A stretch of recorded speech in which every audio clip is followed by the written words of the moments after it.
Grabe, napakainit ng panahon mga sisi ko. Time check is mag-2:00 na ng hapon. Grabe, inaantok ako pag ganitong oras. Kasi nga pag ganitong oras, walang bumibili. Walang katao-tao. Inaantok talaga ako. Pero bago yan, babati muna ako sa inyo mga sisi ko. Mga kasari, hello. Magandang araw. Kumusta ngayon? Ngayon ay November 29, bukas katapusan na ng November. So mag-December na naman mga sisi ko, magpapasko na.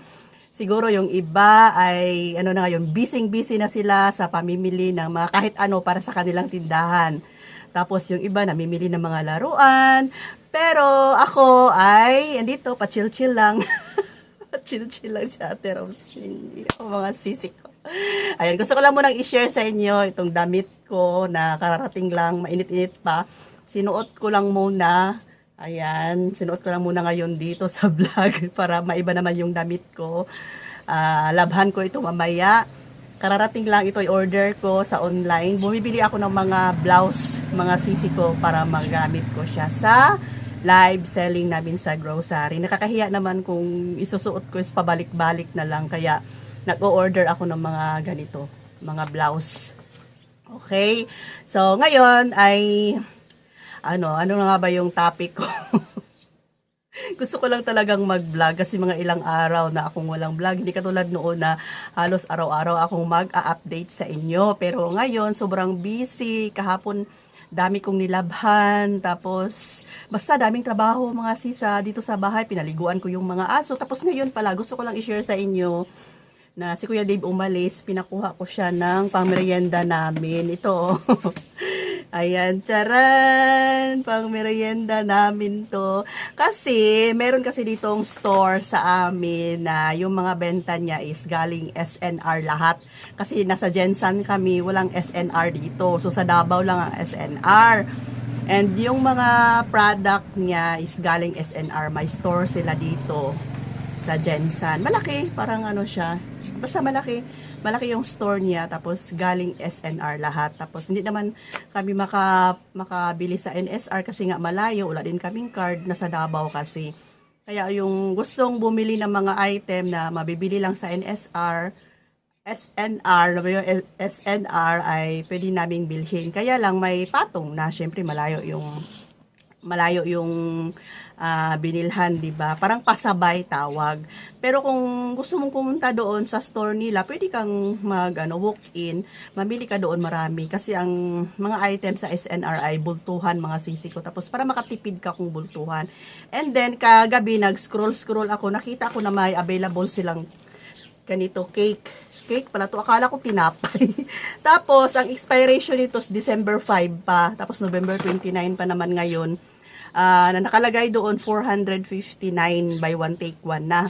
So nagtry ako na bayaran na lang through GCash para ma-reserve na kaagad yung para sa akin kasi nga yung parang yung unahan kasi mabilis maubos. So ngayon nakita ako siya, kinuha ni Kuya Dave. Ang laki pala nitong mga sisi ko. So 459 dalawa na. Kain tayo mga sis, layo nyo kasi sa akin. Ayan laki niya talaga, okay. Ito ang flavor niya is triple choco. Ayan, triple choco. Tapos ay nakalagay ang price ng isa is 359. Isa lang ha, may price siya 359 ang isa. Tapos meron pa buy one take one kasi. Ayan ito. Ayan, ito ay ang flavor nito is blueberry. Blueberry ring cake. Ring cake pala to kasi nga may butas siya sa gitna. So tinikman na namin ni Kuya Dave ito. Ang lalaki pala mga sisi ko. So kung doon mo siya bibilhin, 359 isa. Tapos ngayon, nag-sale siguro buy one take one, dalawa na 450. Diba? 359 tapos dalawa 450. Tapos ang sarap niya mga sis, nakaka-addict mag-order ulit. Ayan, pag may mga okasyon, birthday, ayan, sarap to sa mga taga Davao dyan o sino man sa inyo yung malapit sa SNR. Kung nakakatikim na kayo nito, di ba masarap. Kami dito wala kasing SNR. Okay, so ito i-share ko lang sa inyo mga sisi ko ha. Ito yung pang merienda namin. So matagal pa naman ito ma-expire. So unti-unti lang, hindi talaga ubusin ngayong araw. bukas kasi nga matamis. At least naman lang kung kung gutom, may makain.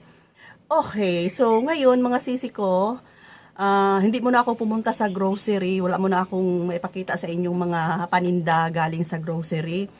Kasi nga hindi pa ako nakapunta sa supermarket. Kasi gusto ko pang punuin itong listahan ko. Saka ako pupunta sa supermarket pag marami na akong mailista. So, itong mga nalista ko dito, itong mga item na to ay hindi ko siya mabibili sa grocery. Ayan, hindi ko siya mabibili sa grocery. Ito yung mabili ko sa supermarket. Isa na doon ay yung mga frozen products katulad ng mga hotdog, butter. Ayan, ano pa dito yung mga nakalagay dito, hindi ko mabibili sa grocery. Pero ito naman ay hindi naman siya as in fast moving item. Kasi yung mga fast moving item dito sa tindahan ay nabibili ko sa grocery naman. Kaya okay lang na hindi ako alis ng alis. So, yung mga fast moving like mga kape, dami naman kape si grocery, mga noodles. Nag-order nga ako ng 2 box ng noodles na kalamansi, 1 box at saka yung pancit canton na red, yung hot and extra hot pala. Ayan, nag-order ako. Tapos, mga kape, mga dilata na mga sardinas, yan yung mga fast moving dito. Tapos, yung mga powder. Ayan, yung mga chichirya, konti lang yung chichirya sa grocery, pero pwede ko namang patakbuhin si Kuya Dave. Pabilihin ko siya doon sa supermarket na isang supermarket, hindi doon sa ginapuntahan ko kasi napakadaming tao. May supermarket dito sa amin na madali na lang si Kuya Dave na makauwi. Ayan, kasi hindi masyadong maraming tao, tapos may maraming chichirya doon. So, fully chichirya lang talaga yung inuutos ko kay Kuya Dave kung siya yung utusan ko. So, siya na lang yung umaalis-alis, ako na lang dito sa bahay. So, kung may iutos ako na kulang-kulang dito sa tindahan, si Kuya Dave na lang. Basta sa grocery, ayan, mag-schedule pa ako siguro next week. Okay, so dito sa amin, mga sisi ko, share lang tayo ngayon, no? Comment down below kayo kung same ba kayo ng experience sa akin yung iba. Dito kasi sa amin ngayon ay ramdam ko talaga ang parang crisis. Ayan, crisis talaga mga sisi ko. Si Kuya Dave nga, nung pumunta siya sa palengke, hindi ko siya inutusan na bumili ng turutot. Ayan, pumasok siya doon sa nagbebenta ng mga laruan. Malaking building din yun mga sisi ko. Pag uwi dito, may dala-dala ng turutot. So, bumili siya ng 10 lang. Tapos sabi niya sa akin na wala daw katao-tao. Hindi katulad noon na kapag ganito nakatapusan na ng November, basta papasok na yung Burr month, siksika na yung mga tao doon na mamimili ng mga laruan. Tapos sabi niya ngayon sa akin na wala daw talagang katao-tao doon. Siya lang daw yung bumibili na dati, kapag pumunta kami doon, hindi kami halos makadaan. Kailangan mag-ingat ka talaga kasi maraming tao. Yung iba is, alam nyo naman, yung mga ganyan. Mag-ingat ka talaga kasi siksikan. So, yun na nga, nabanggit ni Kuya Dave, yung palengke daw, mingaw, tahimik, hindi katulad noon. So, syempre, alam nga naman mga sisi ko, no, napakamahal na ng mga bilihin ngayon. Unahin pa naman ang mga laruan ng mga nanay. Ang ibili na lang ng mga laruan, ibili na lang ng pagkain, bigas. Ngayon nga si Kuya Dave, kapag hapon na, pinapabili ko siya ng pangulam namin, 500, dala siya ng 500. Alam nyo ba, 1 kilong isda lang at saka ilang pirasong isda lang yung mabili niya. Kasi ang kilo ng isda is 300. Tapos, 300, tapos may 200, pero yung ordinary lang na isda. Sobrang mahal talaga. Sabi ko sa kanya, grabe ka naman, kada bili mo araw-araw, 500, ubos ka agad. Tapos may mga alaga pa ako, binibilhan ko sila ng isda din nila na tag 200 din ang kilo. So, grabe, ang mahal talaga ng anong bilihin ngayon. Parang yung 1,000, parang 100 na lang, na parang isang iglap lang, ubos ka agad.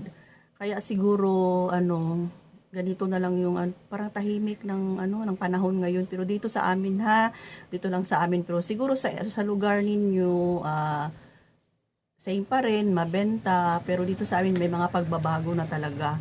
So tulad ng nabanggit ko noon na malayo pa lang nag-i-stock na ako ng mga beer, ng mga coke, na aside sa mayroon akong 20 case doon na beer, nag-a-add pa talaga ako ng 10 to 15, nagde-deposit ako allowance. Tapos sa Coke naman, nagde-deposit din ako ng 10 case, allowance na yan papuntang New Year. Pero ngayon, kung ano lang yung available dyan na walang laman, pinupuno ko na lang lagi. Pag pumupunta sila, yun na lang. Hindi na ako nag-extra pa ng mga debote.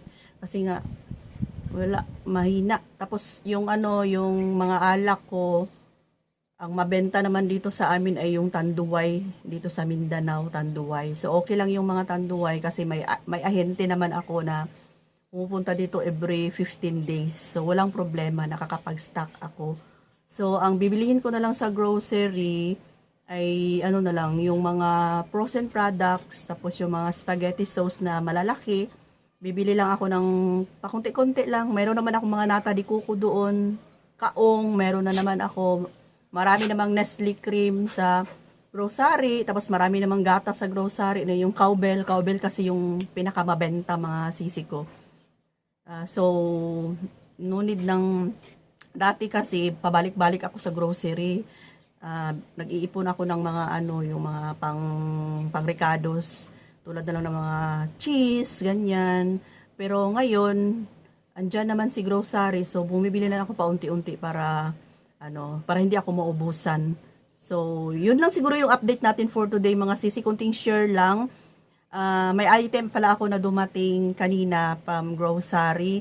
Nasa 1,600 lang kasi minimum ng 500, ihahatid naman nila. So, kung ano yung nauubos dito sa tindahan ko, bumili pala ako kanina ng pancit canton na chili mansi. Ayan, tapos yung sito, kung ano lang yung mga kulang-kulang, yun yung binibili ko sa grocery. So, thankful ako na may grocery. Hindi na ako kailangan pang paalis-alis para mamili. Nakakapagod din pag alis ng alis, tapos mahaba ang pila. Okay, so ito lang siguro muna yung update natin for today's vlog, mga sisi ko ha. And maraming salamat. Update na naman tayo sa susunod na mga araw. Thanks for watching. Love you all. Bye!